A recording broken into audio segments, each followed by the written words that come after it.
Bonjour à tous et bienvenue sur la chaîne Les Histoires douces. Aujourd'hui, je vais vous lire Le loup qui voulait faire le tour du monde. C'était l'hiver dans la forêt et Loup s'ennuyait à longueur de journée. Même ses amis ne savaient plus quoi faire pour lui. Un matin, il se regarda dans son miroir et s'écria « Ah, j'ai trouvé! Je vais voyager, voir d'autres pays, j'en ai toujours rêvé !» Aussitôt dit, aussitôt fait. Sa valise fut bouclée. À Paris, Loup admira la ville à bord d'un bateau-mouche et découvrit la tour Eiffel.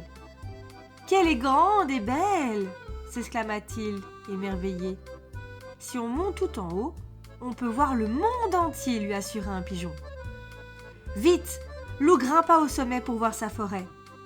Mais là-haut, il n'y avait que des toits à regarder et des pigeons qui rigolaient. Loup, inspiré, décida d'écrire une lettre à ses amis.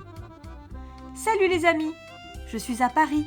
C'est une très belle ville où il y a deux types de personnes, des gens très pressés et des gens installés aux terrasses des cafés. Vous me manquez déjà. Votre ami Loup. » À Londres, Loup visita la ville avec des écureuils fort sympathiques. Puis il se rendit au palais de Buckingham. « Je voudrais rencontrer la reine d'Angleterre, s'il vous plaît. » demanda-t-il au garde devant l'entrée. Le garde ne bougea pas. Loup essaya de passer sur le côté. Mais le garde se mit à hurler. « Oh Loup! Oh Loup! La reine est en danger !» Le pauvre Loup fut attrapé et jeté dans un vieux cachot. Par chance, la reine avait tout vu depuis son balcon et elle le fit libérer de prison. « Prendre le thé avec le loup, j'en ai toujours rêvé !» expliqua-t-elle à ses sujets. En Italie, Loup mangea des pâtes, des pizzas et des glaces à tous les repas. Mamma mia, comme il se régala! À Rome, il fit le tour des musées, mais il en eut vite assez. À Venise, il fit un tour en gondole, mais sans sa louve chérie. Tout lui semblait moins joli. Loup décida d'écrire une lettre à sa louve chérie. Ma louve chérie, aujourd'hui j'ai visité Venise, la ville des amoureux. C'était beau, mais tu m'as beaucoup manqué. Alors je voulais te demander, est-ce que tu veux te marier avec moi? Ton Loup. En Égypte, Loup découvrit le Sphinx et la grande pyramide. Que diriez-vous d'une petite balade jusqu'au Nil? Lui proposa un dromadaire. Avec plaisir, se réjouit Loup. Près du fleuve, Loup trempa avec délice ses pattes dans l'eau. Attention, cria le dromadaire. Dans le Nil, il y a des... Au secours! Un crocodile! Hurla Loup, échappant de peu aux terribles dents. Au Kenya, Loup fit un safari. Au volant d'une jeep, il partit à la découverte de la savane. C'était l'heure la plus chaude de la journée, et les animaux étaient réunis autour de la mare. « Bonjour la compagnie !» dit Loup. « C'est quoi ça ?» demanda le zèbre. « Je sais pas » répondit l'hippopotame. « Une sorte de hyène peut-être » suggéra le lion.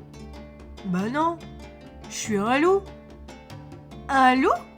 Ah, sauve qui peut !» hurlèrent les animaux terrorisés. Et ils disparurent dans les fourrés, laissant le pauvre loup seul et dépité. Sur l'île de Madagascar, Loup vit des baobabs qui touchaient le ciel et des fleurs aux couleurs extraordinaires. Mais sous l'eau, c'était encore plus beau. Loup nageait au milieu de poissons multicolores, quand soudain, un requin-baleine surgit près de lui. « Au secours! À moi !» cria Loup. Sur la plage, un lémurien observait la scène. « Pas de panique, muselon !» se moqua-t-il. « Ce requin ne mange que du plancton. » Au Népal, Loup escalada l'Everest, la plus haute montagne de l'Himalaya. Arrivé au sommet, il s'assit pour se reposer. Il ne vit pas tout de suite l'horrible créature qu'il observait. « Bienvenue chez moi, bel étranger !»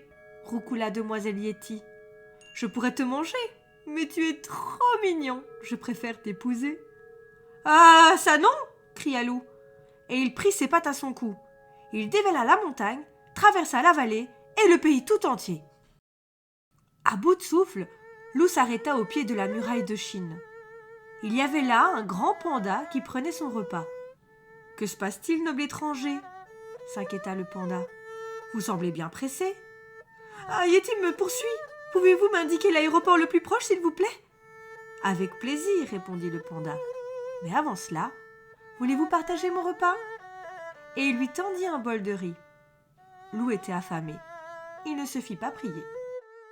Lou fut ravi d'arriver à Sydney, en Australie. Quand il se fut bien reposé sur la plage, il décida d'aller surfer.